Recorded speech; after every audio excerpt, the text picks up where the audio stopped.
बारूक से परमेश्वर की प्रतिज्ञा। अध्याय 45।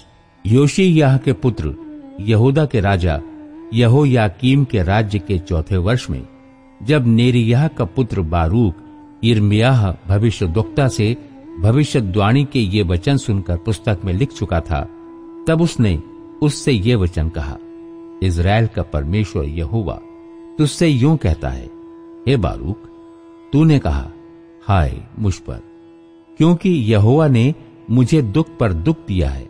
मैं कराहते कराहते थक गया और मुझे कुछ चैन नहीं मिलता। तू यूं कह, यहोवा यूं कहता है, देख, इस सारे देश को जिसे मैंने बनाया था उसे मैं आप ढा दूंगा, और जिनको रोपा था उन्हें स्वयं उखाड़ फेंकूंगा। इसलिए सुन, क्या तू अपने लिए बड़ाई खोज रहा है? उसे मत खोज, क्योंकि यहोवा की यह वाणी है कि मैं सारे मनुष्यों पर विपत्ति डालूंगा, परंतु जहां कहीं तू जाएगा वहां मैं तेरा प्राण बचाकर तुझे जीवित रखूंगा। मिस्र देश के विषय भविष्यद्वाणी। अध्याय 46। जाति जाति के विषय यहोवा का जो वचन यिर्मयाह भविष्यद्वक्ता के पास पहुंचा वो ये है।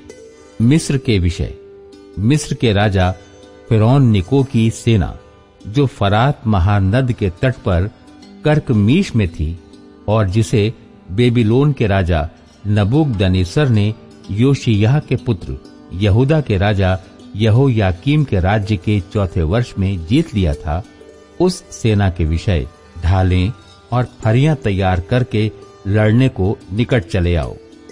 घोड़ों को जुतवाओ और हे सवारों, घोड़ों पर चढ़कर टोप पहने हुए खड़े हो जाओ। भालों को पैना करो, झिलमों को पहन लो। मैं क्यों उनको व्याकुल देखता हूँ? वे विस्मित होकर पीछे हट गए। उनके शूरवीर गिराए गए और उतावली करके भाग गए। वे पीछे देखते भी नहीं, क्योंकि यहोवा की ये वाणी है कि चारों ओर भय ही भय है। न वेग चलने वाला भागने पाएगा और न वीर बचने पाएगा, क्योंकि उत्तर दिशा में फरात महानद के तट पर वे सब ठोकर खाकर गिर पड़े। ये कौन है जो नील नदी के समान, जिसका जल महानदों का सा उछलता है, बढ़ा चला आता है? मिस्र नील नदी के समान बढ़ता है, उसका जल महानदों का सा उछलता है। वो कहता है, मैं चढ़कर पृथ्वी को भर दूंगा, मैं नगरों को उनके निवासियों समेत नष्ट कर दूंगा। हे मिस्री सवारों, आगे बढ़ो। हे रथियों, बहुत ही वेग से चलाओ। हे ढाल पकड़ने वाले कूशी और पूती वीरों, हे धनुर्धारी लूदियों, चले जाओ, क्योंकि वो दिन सेनाओं के यहोवा प्रभु के बदला लेने का दिन होगा, जिसमें वो अपने द्रोहियों से बदला लेगा। तलवार खाकर तृप्त होगी और उसका लहू पीकर छक जाएगी, क्योंकि उत्तर के देश में फरात महानद के तट पर सेनाओं के यहोवा प्रभु का यज्ञ है। हे मिस्र की कुमारी कन्या, गिलाद को जाकर बलसान औषधि ले। तू व्यर्थ ही बहुत इलाज करती है, तू चंगी नहीं होगी, क्योंकि सब जाति के लोगों ने सुना है कि तू नीच हो गई है और पृथ्वी तेरी चिल्लाहट से भर गई है। वीर से वीर ठोकर खाकर गिर पड़े, वे दोनों एक संग गिर गए हैं। नबूकदनेस्सर का आगमन।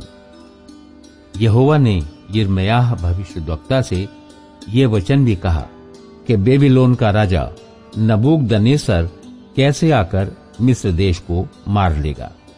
मिस्र में वर्णन करो और मिग्दोल में सुनाओ, हाँ, और नोप और तहपनेस में सुनाकर ये कहो कि खड़े होकर तैयार हो जाओ, क्योंकि तुम्हारे चारों ओर सब कुछ तलवार खा गई है। तेरे बलवंत जन जो नष्ट हो गए हैं, वे इस कारण खड़े न रह सके, क्योंकि यहोवा ने उन्हें ढकेल दिया। उसने बहुतों को ठोकर खिलाई, वे एक दूसरे पर गिर पड़े और वे कहने लगे, उठो, चलो, हम अंधेर करने वालों की तलवार के डर के मारे अपने अपने लोगों और अपनी अपनी जन्मभूमि में फिर लौट जाएं। वहां वे पुकार के कहते हैं, मिस्र के राजा फिरौन का सत्यानाश हुआ, क्योंकि उसने अपना बहुमूल्य अवसर खो दिया। वो राजाधिराज जिसका नाम सेनाओं का यहोवा है, उसकी ये वाणी है कि वो मेरे जीवन की सौगंध, जैसा ताबोर अन्य पहाड़ों में और जैसा करमेल समुद्र के किनारे है, वैसा ही वो आएगा। हे मिस्र की रहने वाली पुत्री, बंधुआई में जाने का सामान तैयार कर, क्योंकि नोप नगर उजाड़ और ऐसा भस्म हो जाएगा कि उसमें कोई भी न रहेगा। मिस्र बहुत ही सुंदर बचिया तो है, परंतु उत्तर दिशा से नाश चला आता है। वो आ ही गया है। उसके जो सिपाही किराए पर आए हैं, वो पाले पोसे हुए बछड़ों के समान हैं। उन्होंने मुंह मोड़ा और एक संग भाग गए। वे खड़े नहीं रहे, क्योंकि उनकी विपत्ति का दिन और दंड पाने का समय आ गया है। उसकी आहट सर्प के भागने की सी होगी, क्योंकि वे वृक्षों के काटने वालों की सेना और कुल्हाड़ियां लिए हुए उसके विरुद्ध चढ़ आएंगे।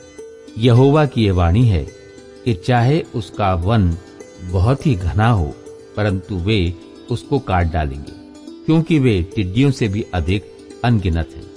मिस्री कन्या लज्जित होगी, वो उत्तर दिशा के लोगों के वश में कर दी जाएगी। इज़राइल का परमेश्वर सेनाओं का यहोवा कहता है, देखो, मैं नगरवासी आमोन और फिरौन राजा और मिस्र को उसके सब देवताओं और राजाओं समेत और फिरौन को उन समेत जो उस पर भरोसा रखते हैं दंड देने पर हूं। मैं उनको बेबीलोन के राजा नबूकदनेस्सर और उसके कर्मचारियों के वश में कर दूंगा, जो उनके प्राण के खोजी हैं।